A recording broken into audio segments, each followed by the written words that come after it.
Malar's kitchen பார்க்கும் உங்கள் அனைவருக்கும் என்னுடைய அன்பான வணக்கம்.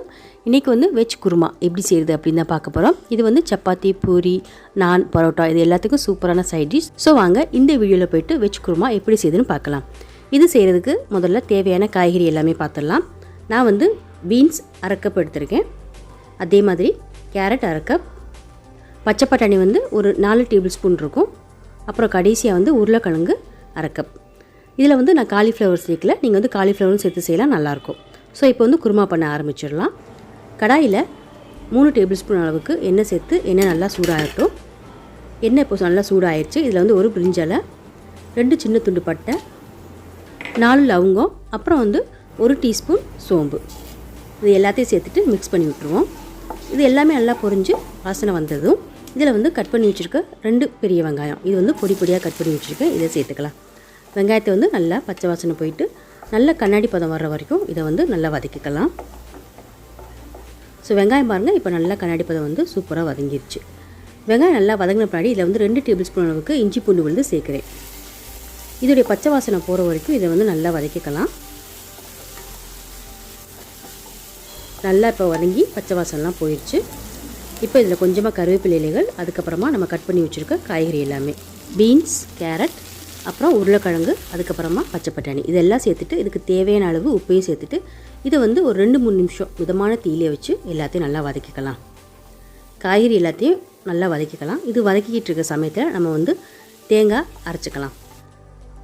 1 கப் துருவிய தேங்காய் சேர்க்குறேன். அப்புறமா இது கூடவே 3 ஏலக்காய், 4 லவங்கம், 2 சின்ன துண்டு பட்டை, 1 டீஸ்பூன் சோம்பு, 1 டீஸ்பூன் சீரகம், கசகசா 1 டீஸ்பூன், அப்புறம் வந்து காரத்துக்கு வந்து பச்சை மிளகாய் 4 பச்சை மிளகாவை கீரி சேர்த்துருக்கேன். இது கூட கொஞ்சமாக தண்ணி ஊற்றி இது நல்லா மையாக அரைச்சிக்கலாம். ஸோ பாருங்கள், தேங்காய் மசாலா பேஸ்ட் இப்போ ரெடியாக இருக்குது. இப்போது 2 நிமிஷம் ஆயிடுச்சு. காய்கறி எல்லாமே நல்லா வதங்கிடுச்சு. இதில் நம்ம அரைச்சி வச்சுருக்க தேங்காய் பேஸ்ட்டை சேர்த்துடலாம். சேர்த்துட்டு இதை 1 நிமிஷம் நல்லா மிதமான தீயிலே வதக்கி விட்டுக்கலாம். இந்த அரைச்ச தேங்காய் பேஸ்ட் வந்து நல்லா இந்த காய்கறி கூட நல்லா மிக்ஸ் ஆகட்டும். அது வரைக்கும் இது நல்லா மிக்ஸ் பண்ணிக்கலாம். இது இப்போ நல்லாவே மிக்ஸ் பண்ணியாச்சு. இப்போ இதை வேக வைக்கிறதுக்கு தண்ணி சேர்த்துக்கலாம். தண்ணி வந்து ஒரு 3 கப் அளவுக்கு தண்ணி சேர்க்குறேன். சேர்த்துட்டு எல்லாத்தையும் நல்லா மிக்ஸ் பண்ணி விட்டுட்டு இதை வந்து மூடி வச்சு ஒரு 15 நிமிஷம் எல்லாத்தையும் வேக வச்சிடலாம். இப்போ பாருங்கள், 15 நிமிஷம் ஆயிடுச்சு. மூடி திறந்து பார்க்கலாம்.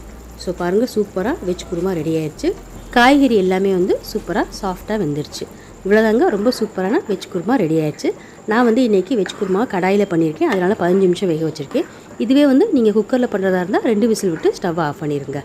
ஸோ இவ்வளோதாங்க, ரொம்ப சூப்பராக ரொம்ப குயிக்காக செய்யக்கூடிய வெஜ் குருமா ரெடி ஆயிடுச்சு. இப்போ நம்ம ஸ்டவ் ஆஃப் பண்ணிவிட்டு இதை வந்து சூப்பராக பரிமாற வேண்டியதான். இந்த குருமா வந்து சப்பாத்தி, பூரி, பரோட்டா இது எல்லாத்துக்குமே வந்து ரொம்ப சூப்பராக இருக்கும். நீங்களும் வீட்டில் ட்ரை பண்ணி பார்த்துட்டு எப்படி இருந்துச்சுன்னு கமெண்ட்ஸில் சொல்லுங்கள். வீடியோ பிடிச்சிருந்துச்சுன்னா லைக் பண்ணுங்கள், ஷேர் பண்ணுங்கள். அப்புறம் இது வரைக்கும் நீங்கள் மலர்ஸ் கிச்சனுக்கு சப்ஸ்கிரைப் பண்ணலன்னா மறந்துடாமல் சப்ஸ்கிரைப் பண்ணிடுங்க. கூடவே பக்கத்தில் இருக்க பெல் பட்டனை ப்ரெஸ் பண்ணிடுங்க. அப்போ தான் நான் போடக்கூடிய வீடியோஸ் எல்லாம் நீங்கள் உடனுக்குடன் பார்க்கலாம். மீண்டும் பார்க்கலாம். நன்றி, வணக்கம்.